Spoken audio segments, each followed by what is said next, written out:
Hello everyone, welcome back to विधिवेद्यक। Crime solving एक बहुत एंथुसियास्ट लगता है ना। इस वीडियो के अंदर मैं आपको बताने वाली हूँ about past, present and future of forensic science. Forensic science के पुराने समय में जाते हैं। तो फोरेंसिक साइंस जो है वो 1800s के अंदर बहुत ही बेसिक फील्ड थी।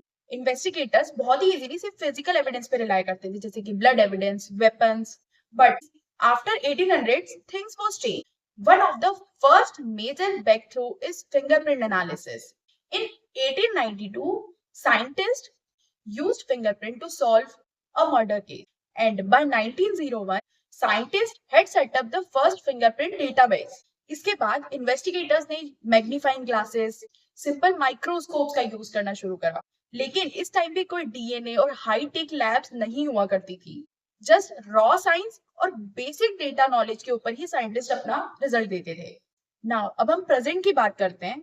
तो फोरेंसिक साइंस जो है वो पहले से अब में बहुत ज्यादा चेंजेस देखने को मिलते हैं। जैसे कि अब हमारे पास डीएनए एनालिसिस के टूल्स हैं, बैलिस्टिक टेस्टिंग हम कर सकते हैं, एंड इवन डिजिटल फोरेंसिक एक सबसे अच्छी और फोरमोस्ट ब्रांच हमारे पास है।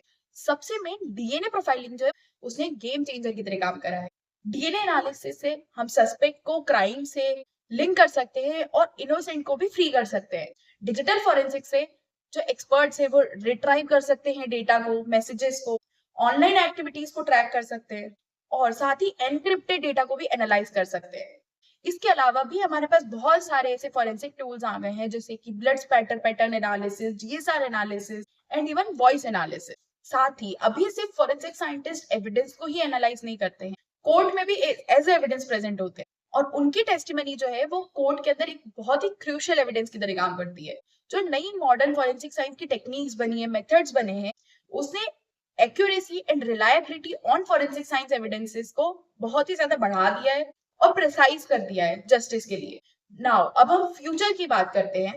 तो हमें ऐसा देखने को मिल सकता है कि नए AI driving crime solving tools आ सकते हैं, रोबोटिक्स आ सकते हैं एविडेंस कलेक्शन के लिए, और एक टर्म और आ सकती है जो कि प्रिडिक्टिव फोरेंसिक्स हो सकती है।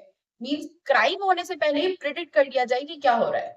Imagine that AI and machine learning जो है वो अभी से इतना यूज हो रहा है क्राइम को सॉल्व करने के लिए, डेटा कलेक्ट करने के लिए, ऐसे पैटर्न्स को फाइंड करने के लिए जो ह्यूमन भी मिस कर सकते हैं। फ्यूचर में हम ऐसे बहुत सारे रोबोट्स देख सकते हैं जो कि क्राइम सीन पर जाकर के एविडेंस कलेक्ट कर रहे हैं, जो कि बहुत ही फास्टर प्रोसेस भी हो सकता है और एक्यूरेट भी हो सकता है। Another exciting development is virtual reality, जो कि एक बहुत ही पावरफुल टूल हो सकता है क्राइम सीन रिकंस्ट्रक्शन के लिए। एक्सपर्ट्स क्राइम सीन से वर्चुअल रियलिटी में भी बात कर सकते हैं, हर एक एंगल से एविडेंस को एग्जामिन कर सकते हैं। So that the future of forensic science is about to get a whole lot more high tech.